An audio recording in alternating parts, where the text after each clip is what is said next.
somebody suck me. This is gonna be a great. The big homie told me.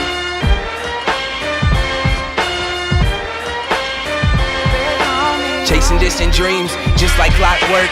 Money on my mind, tell these fucking thoughts hurt. If you had a product, tell me how hard would you push it? Cause well, you guys know me, I'm Bobby. Today's guest is RUBEZILLA.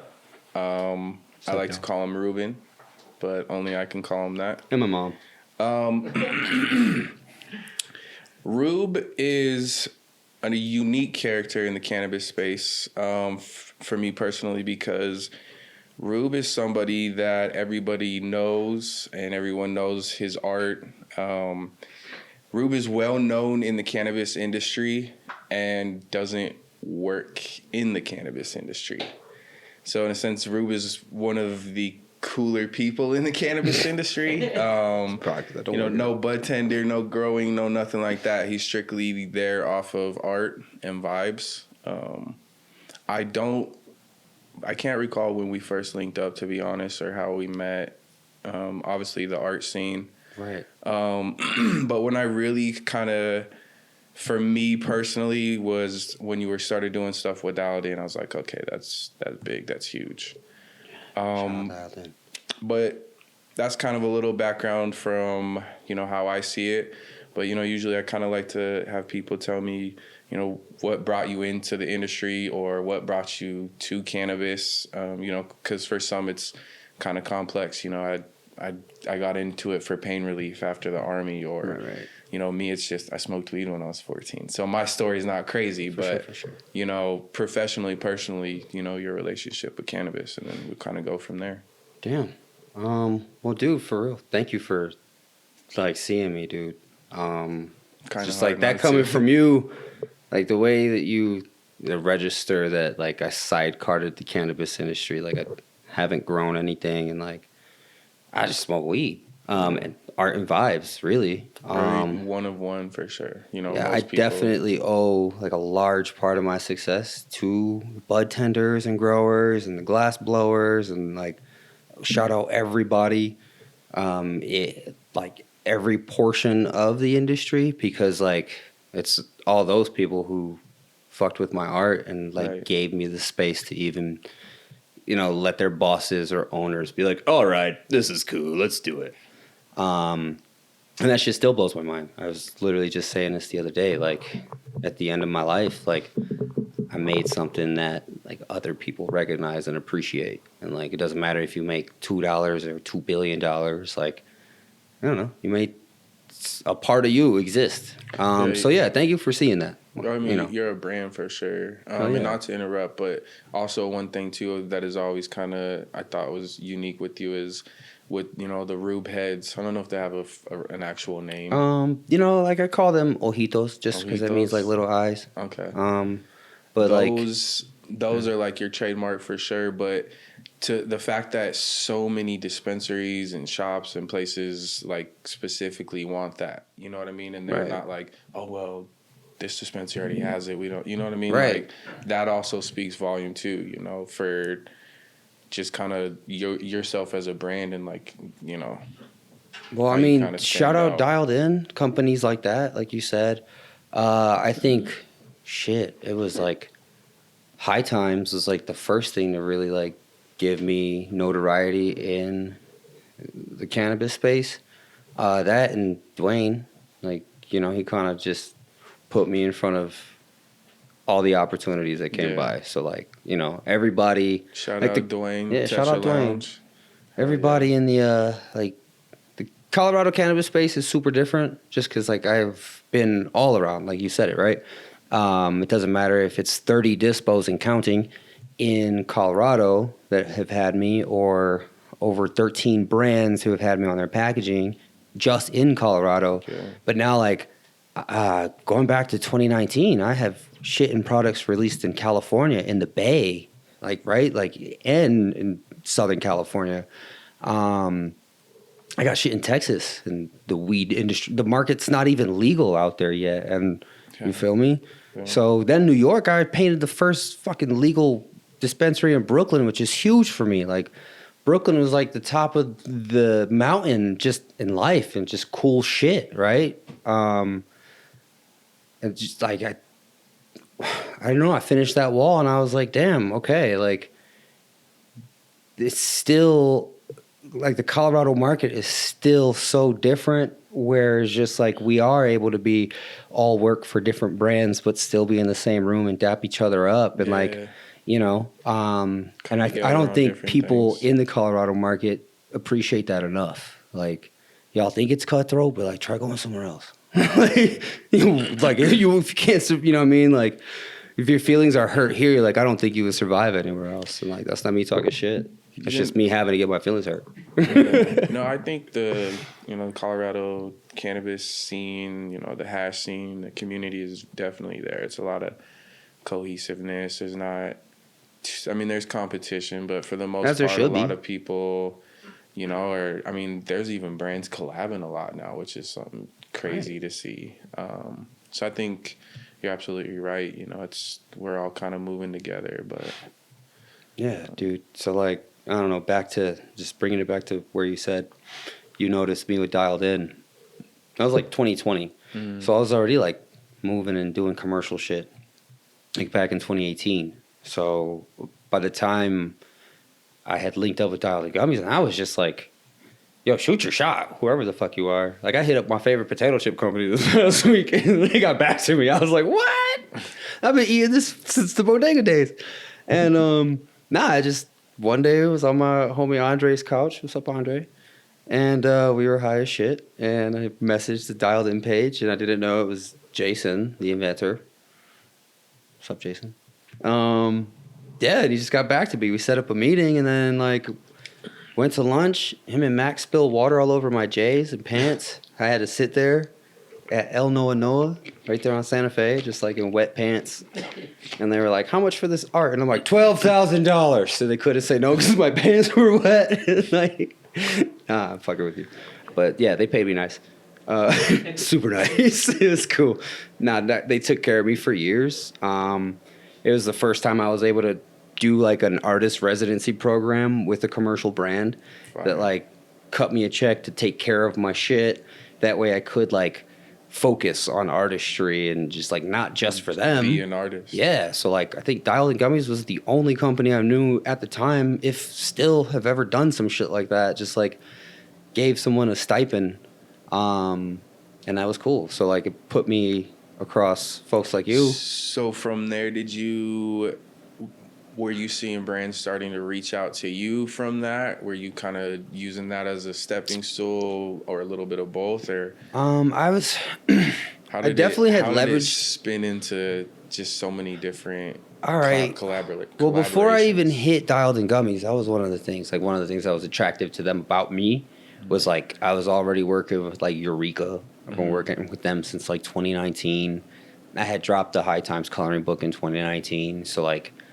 I think I had like 20 sponsors. Yeah, right? So at the time, I think I was just like having some of these brands come, and this is when like social media marketing, the only thing you could do to push your brand was Instagram. So like, cool, come to my wall and like I'll put your tag on it or whatever. Or like, you guys come get your content of a cool graffiti writer doing his thing. Yeah. But by the time I got to Dialed In Gummies, it was just like, no, let's do a full-on campaign. Like, how do we rope your art with a third brand and make this like a three-way collab? So it was like after Dialed In, that's when like, like you're saying, the legitimacy wasn't just like a few brands in Colorado, and even High Times we all get that, what that is. But fuck. That's the comments on YouTube now. Damn it, Mikey! No. But fucking, it's like the legitimacy that came with that, and we both just continued to just like have this upward trajectory from there. And it's just, like keeping your nose clean and just like having good relationships with companies and under promising, over delivering, and just really standing on your business as far as like if the person or the company you're working with is shitty, just being able to be like, nah, this isn't gonna work for me, or like I can't support what the fuck you're pushing, Right? Because it's not quality and things like that. So, like, I think it's important just to like the integrity behind like who you are, whatever the fuck you're pushing, because like I don't know, I think by now it would have been like, this dude's a cornball. Yeah, you can't just be getting checks for. Yeah, not all good. All money's good money. I learned that lesson the hard way a few times in my career. I mean, especially when you're putting you and your brand behind it. You know? Right. It's your face. It's you. Yeah. Yeah. But like, I don't know. I got into smoking weed because like you asked that question earlier. I don't know. We all smoked weed like as little kids and shit. Nah, man. So you would be surprised. It's one of those things.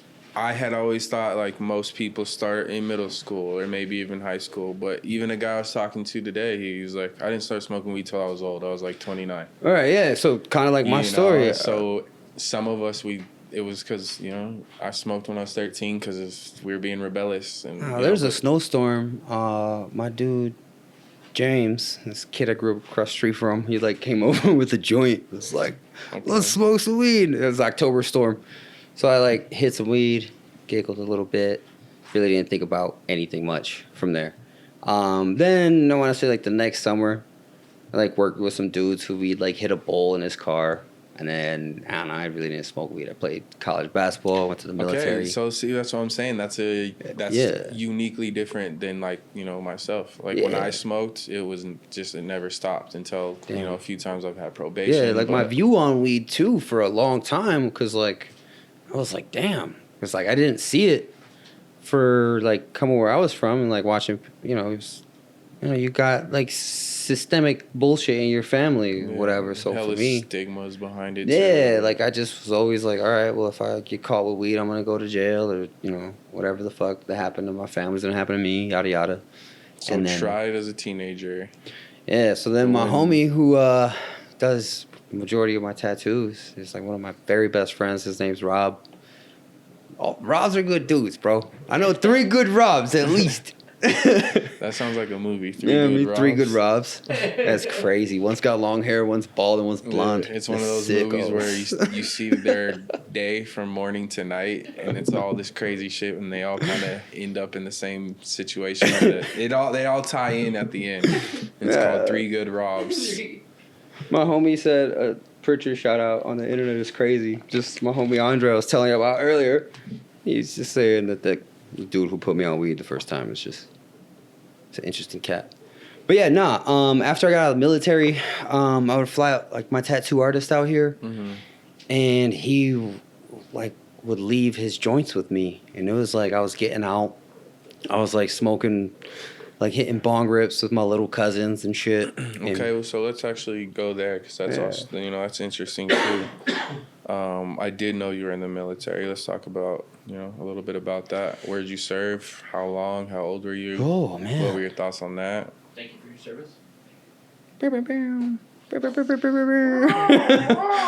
put the effect. America, eagle screech. The military, like for a long time, it was just like the largest part of my life. Like I spent 8 years doing it. 8 years. Yeah, From what age to what age?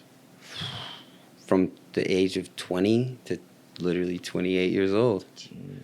So I like all of my 20s. So I was a pretty like squared away dude. Like in my 20s, like I had a wife and kids. Right, I had 3 kids by the time I was 26. So, what was the artist life like that? I mean, the artist life didn't really exist. That was some shit that was not even as like a hobby, suppressed.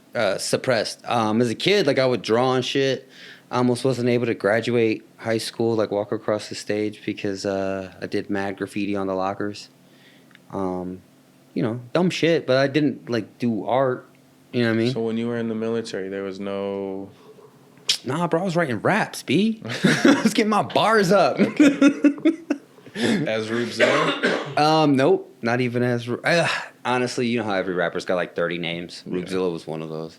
Okay. The name RUBEZILLA came because I had a pet Turtle, snapping My turtle. first rap name was Chronic Concept. That's fucking whack. Nah, my first rap name was Rube D. That's even whacker. But it sounds like Rub D. And right now, I wouldn't survive in 2025. It sounds like it should be a big dude, like a big Puerto Rican dude. Yeah, Rube you know. D. You know what? Me and Future got this song together. It's called Big Rube Speaks. Okay, it's not me, but it's some guy named Rube. And it's just like, that's shout out Future. Nah, but in the military, I really wasn't, like, I didn't draw or anything like that. That's wild. Yeah, no, I was a completely opposite person. And I hate to tell you guys how I reached the whole art side of my brain. But it has to do with acid in the Brown Palace. But we'll finish the military question. Yeah, so I, like, lived Camp Pendleton for 4 years. My unit was light armor reconnaissance, 1st and 3rd. And, you know, it's just military stuff. You shoot things. I didn't sit behind a desk or whatever, but, like, I'm not going to sit here and tell you I was, like, Black Hawk Downing it by any means. Like, that's not what my experience was. But, like, learning how to push past your own, like, mental and physical comforts and shit, like that, those are the things that feel that I took in, like, to my later life, right? So, like, how to lead people, how to, like, get folks to, you know, conceptualize the same thing, but how to, everyone speaks a different fucking language and takes on information differently. So, like, if you're able to get a group of 16 guys all to put, I don't know, rounds in their rifles and walk in the same direction and not blow each other's brains out for, you know, as long as it takes, then I'm pretty sure you can convince people to, like, these black and white faces are cool. I think those two things, the psychology behind, like, where, like, leadership and influence goes, those two things you've really learned in the military. And if you don't, I think you wasted your time. It's not about, like, killing bad guys and blowing shit up. But, you know, honestly, like, I'm raising fucking mad children. I don't know if you guys know this, but I am Father Abraham. Like 36 kids. 3, 4? 4. 4. 4, 5 sometimes. You know? Nah, but I think where I'm at in life now, I'm starting to see where, like, how everything ropes together. So, like, early on, leaving the military, I definitely had an identity crisis because, like, you're this person who, like, you live by a timeline and everything is accounted for, and, like, you gotta have a haircut and be shaved and shit like that. And then one day that goes away and, like, you're no longer Sergeant Cabrera and you're like, who the fuck am I? I'm just some guy who goes to work now. And, like, that ego, like, you can't take that. And so, like, I remember somebody had gifted me acid at one of my bank jobs, and just the conversation in my head changed. One day I was like, I bought myself an iPad for Father's Day, and I had started to sketch, and I had, like, remembered something that, like, I love sketching. Like, I love doing this shit. Like, this is a safe space for you. Like, why don't you do this? This is dope. What, bro? Who told you that you can't do this? Like, you're fucking dope, man. Like, and I think a lot of us have, like, somebody at some point, or you convinced yourself, like, when you went into school and your shoes were fucking bummy, and, you know, this is why you got to spend all the money on the kicks now. I unpacked that in therapy. So shout out Maurice for buying all my Travis Scotts last year. You know, kicked that habit real good. But, nah, dude, a conversation changed in my head one day, and then I didn't get to the faces till years after that. So it took me, like, a couple years to figure out what my relationship with art was. I just started becoming a vandal and spray painting shit illegally. And I was like, damn, what am I going to do if I get locked up spray painting shit illegally? How am I going to explain that to my kids? And then, I don't know. Alignment is for real, bro. I could sit here and, like, tell y'all a deep story about how I seen a lightning bolt go horizontally in the sky, which is very true. But, like, sometimes you just, like, follow that white rabbit or whatever, and it takes you to where it's supposed to, and you can stay on the fucking boat as long as you want, and there's, like, the rapids and the ups and downs and the waterfall, or you could, like, get the fuck off and, like, enjoy the woods for a little bit. I think that's what I'm doing now. Y'all see me in these trees. Yeah. And like the whole RUBEZILLA journey, I think for a while, like, you know, I tried to like grasp at this thing to where it's just like graffiti artists are the new Lil Uzi Verts, like, which is cool. That was tight to be like flown in and out of places and make money to do what you like. But, you know, being at a point in your life where you're just like, okay, what's the next part of my evolution? I don't know. I don't think there's anything wrong with like switching it up as much as you fucking want to. So I don't know what I was answering. My bad. No, it is for sure. Okay. Where did the faces come from? You call them Ojitos. So all right, I never like was public about this until recently. Obviously, if you look at them, right, just edit this in, bro. You see the like oval eyes, right, and then the nose comes down. It's just that was the way like my grandmother a long time ago showed me like the word ojo for eye, right? So she would draw a little face. All I did was like flip it backward and just turn the eyeballs into my own version of the eye of Horus and the eye of Ra. So breaking down the senses. And one half of that, you see the nose half, and then the other half of the face is the eyebrow half.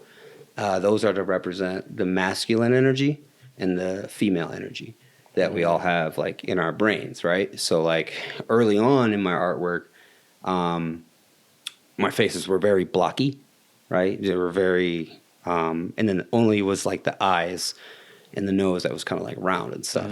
And that was just like representing like our brains working in unison, right? What the yin yang symbol is. And like that's all I'm doing is I'm leaving behind my own relic of like, what do we all have? The flower of life pattern somewhere tattooed on us. So, you know, ultimately, like it was, you know, had its cool ass run for people who were like, that's trippy, bro. Like, I know the fuck it's trippy because if you look at the eye, like I broke it down on purpose. Like they both are the seed of life. And if you take the three faces, there's 6 seeds. And if you take 6 of those seeds, that shape, and you put it together, it's intentionally creating the flower of life.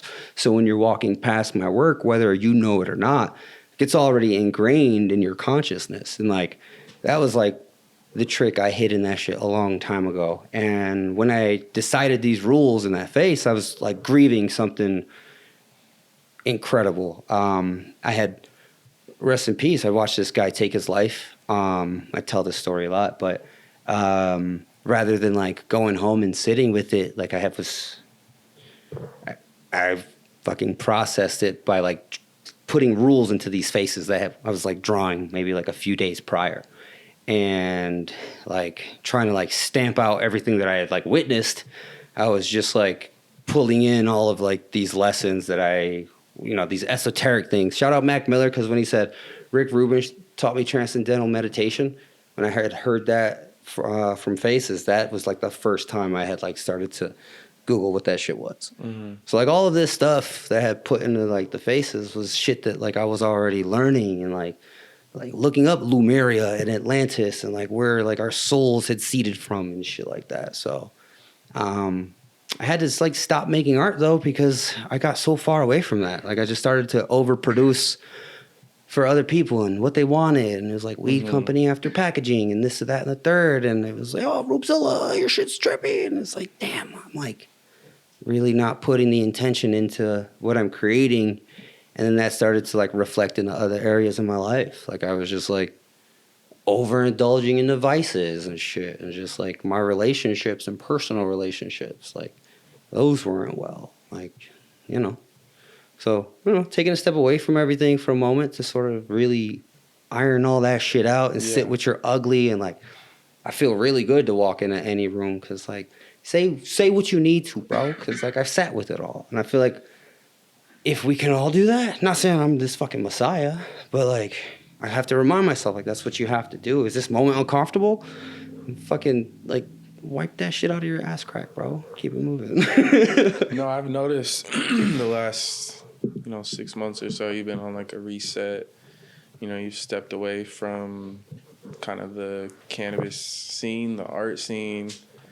Seeing you out there gardening and yes, sir, bro. You know, and then I even told you when I saw on your IG post about the condom of your cousin's pee, or the dog test. You only had to run upstairs and carry rocks or something. I was like, dang, is this a joke that I didn't see? Is this from a movie?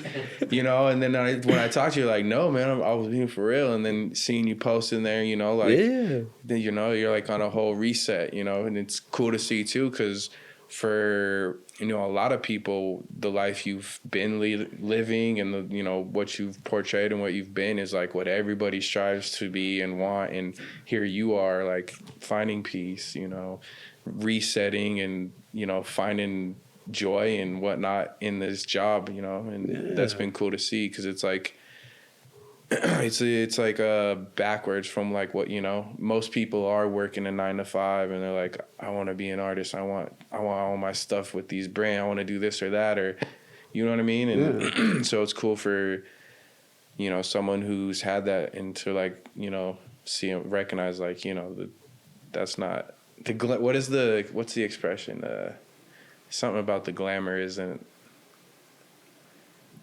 something about it's not all the glitz and glamour or something, you know. I just in the last It's not gold? That something part. like that. Yeah. Yeah. And I've noticed that with you, you know, just like it's really been like a more dialed in, no pun, but a more dialed in of what is important to you, you know. Yeah. And I think a lot of, you know, some of them are close friend posts, so I'm seeing a little more majority, than the others, but the majority. I've Y'all seen are special that, to me. You know, that reset in the last few months. So it's cool to see, because, you know, I mean, even myself, you know, I tend to get caught up sometimes, like, oh, I got a job, this and that, and then, you know, sometimes I'll step back because people are like, oh, you have the coolest life, or you have the coolest this or that, and, you know, for me, I'm like, bro's an artist, and he's stepping back and, you know, doing the 9 to 5 when he's made it as an artist and could continue to pursue that and get fed. And then to hear you speak now of, you know, like stepping away because of, you know, certain things not sitting with you, or you feeling like you're pushing bullshit out that's not true to why you did it in the first place. Like, that's dope, you know, because a lot of people will be like, well, I'm getting paid, fuck it.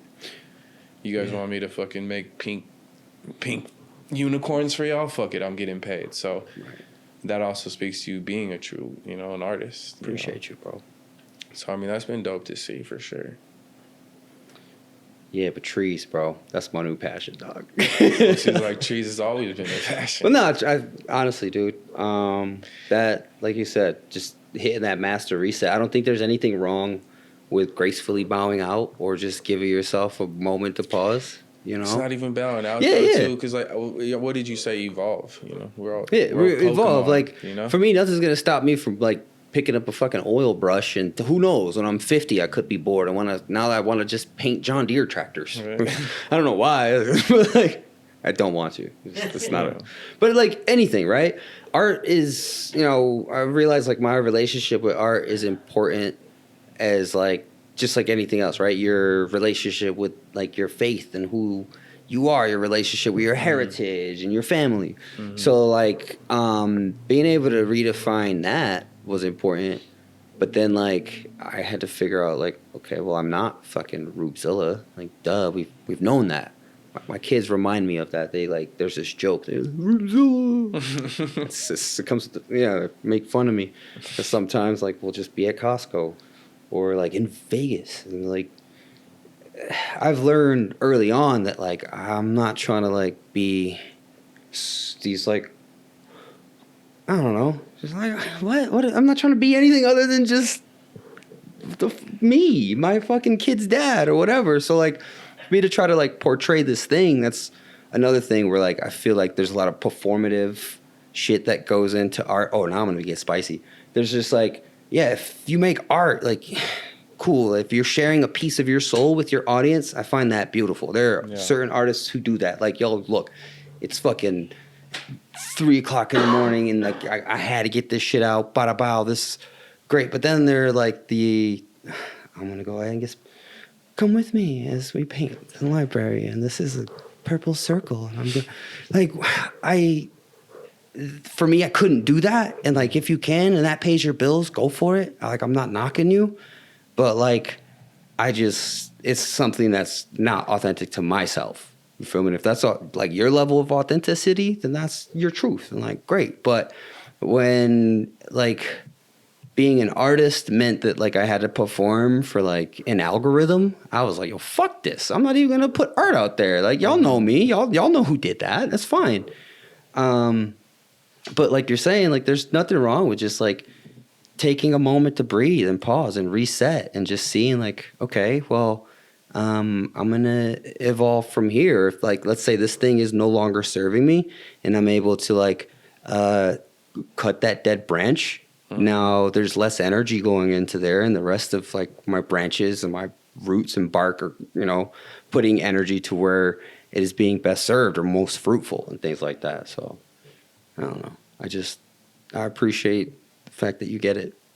No, I can feel it. You know, I stepped away from music a couple years ago too, and it's something I'm reminded of all the time as well. But it's like that was more like a chapter or a season, and like I was Rob for real, but you know, that was also that's a part of your life, man. The same way like Sergeant Cabrera was a part of my life, and like I had to fucking put him away. Right. But like he benefits me sometimes when I am in a group of different like minded people, and I have to put across, you know, what I'm trying to say effectively.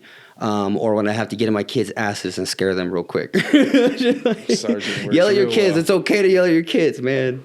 Don't abuse your kids. That's not cool. But like, you know, definitely keep it real with this next generation coming up. But yeah, no, RUBEZILLA things that helps me out as well in this next chapter of life. Like, so who knows? So then what's next for RUBEZILLA, or what's next for Rube? Yeah, shit. I got kids in high school, so one, that's my main focus. Lofty goals. I want to coach my son's t-ball team someday. Oh yeah. You know, no, but immediately, yeah, dude. I've really enjoyed working with the earth, and like, as Instagram meme as it sounds, but just like putting the energy back into like the soil, like serving something that's not like $1 billion corporation or like sucking souls, but benefiting humanity and something that's going to outlive you. And I think, again, why I got into murals and art is like you can be part of a bigger idea than just yourself. I think that's where like dudes like Kanye fuck it up. It's just like, bro, you've done so many beautiful, awesome things for the world. And because like you wanted to like keep yourself the nucleus of it, you became the fucking cancer. And like, it's okay to step away from fucking Rob for real and appreciate those chapters. Cause bro, one day we got to go bar for bar. I got hella songs that we'll just go back and forth on. And just like, I love those are pieces of art for me. Yeah. Right. Like my grandkids will have that someday. Look at this fucking cheese whiz guy, whatever. But like, again, it's just knowing when to say when, or when is, you know, the time for you to move on to what's next is mad important. So yeah, just what's next for me is just that, dude. Just continuing to like root myself in peace. And that for real is like, I don't know, I'll be ultimate Charizard or whatever. Final form. Yeah, final form shit. So I got more whiskey if you want to take a final shot. What's up? Yeah, can I ask you a question from the peanut gallery? What's up? Love it. Question from Germ. Old Germ is curious about like when you're evolving, it gets uncomfortable, right? Oh yeah. Oh god. And sometimes like Father Abraham get lost in the sauce, lost in the wilderness. How did you tune down to be able to like hear what you needed to go to the next chapter? What were things that you did that like?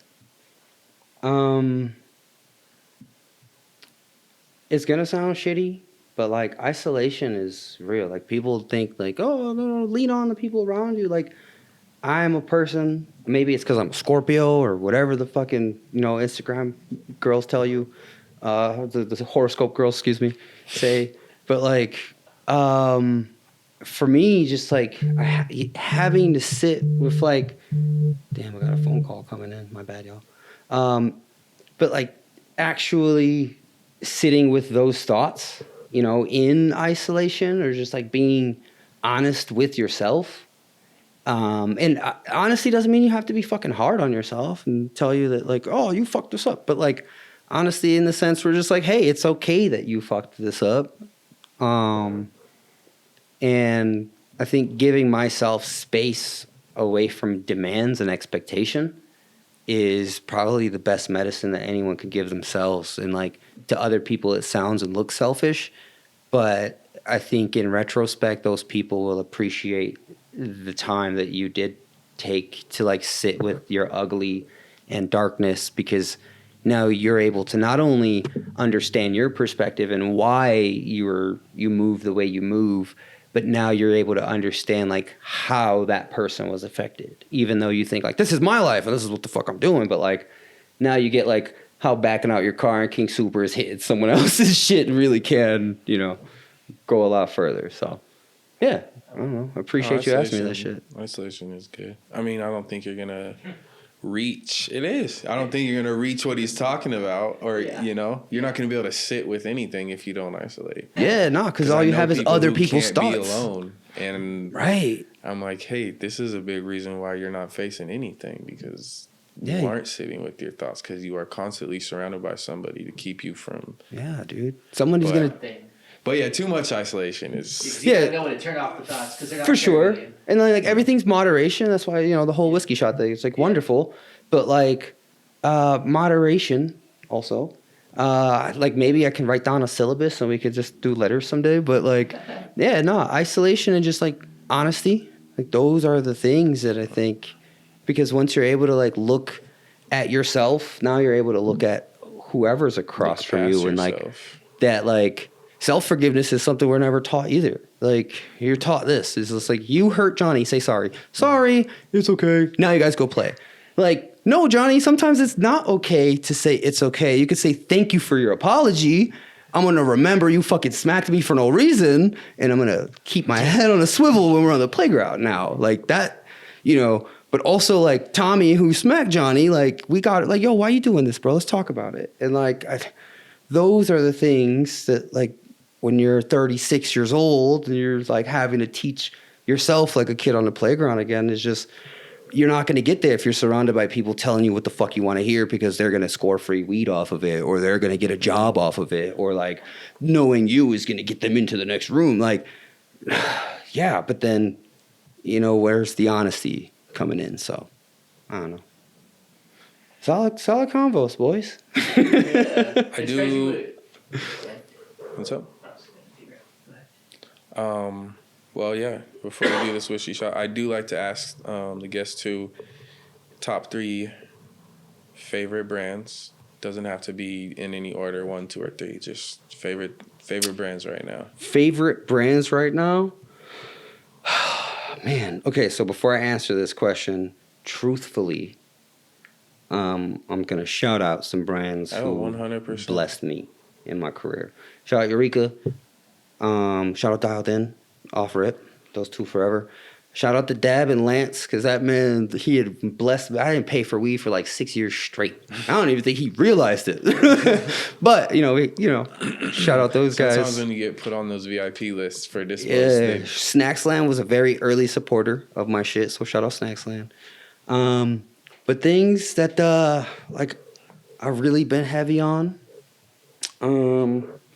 off rip, my homies at Karmaceuticals, they have, they grew a strain called Squish Face for me. They took Gusher Mints, and like Gusher Mints has been a solid strain this past year that I really love. There's a new variation that was out all last year, Gush Mints. Okay. It was fire, but yeah, Gusher Mints. All right, hell yeah. So, brands-wise though, man, there's like a lot of good folks out here doing some shit, but there's also like a lot of folks not doing good shit. So I'm trying to be careful. So I wouldn't say I'm bitter, but I'm usually one who I'm like, oh, there's, you know, maybe 10. But when I really try to do my like top 3 or top 5, I'm like, oh shit, I'm leaving some out, because there are a good amount of good brands out here. So it's tough to do your top 3, but You know what I mean? My man said, shout out South Pole jeans. Right. You're wild, bro. Nah, honestly, I liked Oni stuff for a minute. Oni, okay. In-house is doing some good shit. I like their hash. I've been smoking this Blue Dream from So High. This girl, Jackie's growing it. Okay. I remember when she was a bud tender, and now she's like the head grower. So I don't know how many female head growers out there. It's my boy Devin's girl. So, you know what I mean? Shout out both of them. Just like watching bud tenders go from Might need her as a guest. Yo, bring her in, bro. Grower, for sure. Westward's about to do an article on her, man. So get it on. But yeah, that Blue Dream has just been crushing it for me. And then, yeah, bro. Isn't Oni another big brand like Taste Buds or some shit? I'm pretty sure Oni's an umbrella under. Yeah, I just know their vapes get me smacked. So you said Oni, in-house, and So High. Yeah. But obviously there's always like the classics out there that people are pumping. You know, you got the Nike of weeds, but yeah, you know what I'm saying? You got folks like Mikey always over there doing good shit no matter where he's at. I feel like he's a dude who elevates a brand. Yeah. Shout out Justin, Lil Mexico. I love what he's fucking doing for his brand and the culture and just like, you know, how to do grassroots marketing the right way. Right. It's like seeing that is super dope. There are folks like from out of town who are like trying to put their shit on and run their operation from out of town and like, I don't know. There's always going to be dudes who understand the local shit who are running their shit who's just always going to survive and thrive. So like, you know, I really fuck with the Colorado scene as much as like as a name as it gets. I just think financially the market's fucked everywhere and you're gonna run into that shit. But just like you don't really have another place where like everyone's as tight as we are out here. Like everyone, you know, knows everybody. Shout out my people at Soiku. They're Cuban. So they're on my, yeah. Soiku is probably one of my favorites, I want to say. Soiku Banu, in-house, and 710. Okay. Obviously, shout out, you know, Laser Cat, Dab Logic. Yeah, that's what I'm saying. Like, those guys, for Green real. Dot, but that's like the top of the food chain. Dab Logic was always, like, been good to me. I got a collab coming with Soiku Banu. Probably 150 grams. I don't know what we're going to name it yet, but... Poop. Poop. Rob's poop. Nah, bro. I don't know how well that'll... Those guys are dope. No, man, just like since they came in the game, I remember the first time I ever shook their hands, they treated me like I was somebody, and I was like, damn, like I don't take myself as seriously as you guys are treating me, and like they're, you know, like mi gente type shit, you know what I mean? Like, and it's just like really stuck with me forever. So it's like, well, I look at Soy Cubano the same way I look at 710 and shit like that, just from like, I don't know who they are as a company and shit. So I'm glad that you're dropping with them, bro. It'd be lit. Maybe we can do a collab on the artwork. I don't know. I don't see why not. I haven't done Bobby, Rube, and Soiku. Wow, we can call it hot. Boob. Just joking. He said, shout out Lugs. Uggs. Boobs. We need an Uggs sponsor. Or Lugs sponsorship, bro. Birdman. Birdman, yeah. Yeah, I'm down for a I used to Birdman wear Uggs sponsorship. in middle school. We should, Uggs? next time I'm on. Uggs? Or Lugs, yeah. Why do I keep saying Uggs? What is Uggs? Oh, Uggs is boots too. Uggs was. I was sitting here the whole time saying Uggs, thinking Lugs. Well, earlier I said That's Uggs. embarrassing. Remember? Well, the Uggs kind of went to the streets though, especially with Young Thug. Yeah, totally. He brought Uggs to the block. Shout out Thugger. I don't know if the block is wearing Uggs. They are. The block is the block. You ain't been to the block, bro. Yeah, you ain't been on the block is for a definitely while. wearing Uggs. Come on now, ask the people. Yeah, our Uggs in the streets, bro. Yeah, are you guys wearing Uggs? Yo, he said Birdman's gonna have me in a 360 deal, probably. All right, let's hit this. Yeah. Not legacy black market whiskey that was presented as he killed that one. Let's kill this one. Oh, that was the last one. Sorry. Oh, I'm sorry. It's all right. It's on you. Yeah. It's okay. We'll get some more. No, that's great. Really That's, good. yeah. Oh wait, no, say goodbye. Thanks for joining us today, Bye, Mom. guys. Bye, Mom. Definitely bye, Mom. We love moms. Right, moms. The big homie told me.